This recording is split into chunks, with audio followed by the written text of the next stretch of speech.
देशाचं दाही दिशाचं भारत देशाचं लिहिलं जन संविधान म्हणून भीमराव माझी जान हाय भीमराव माझी जान आहा भीमराव माझी जान हाय भीमराव माझी जान भीमराव माझी जान हाय भीमराव माझी जान भीमराव माझी जान हाय भीमराव माझी जान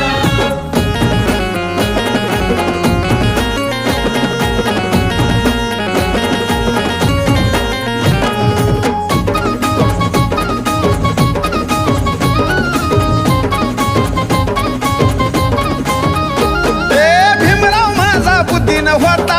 मोठा समसमान वाटलाय धनाचा त्यानं वाटा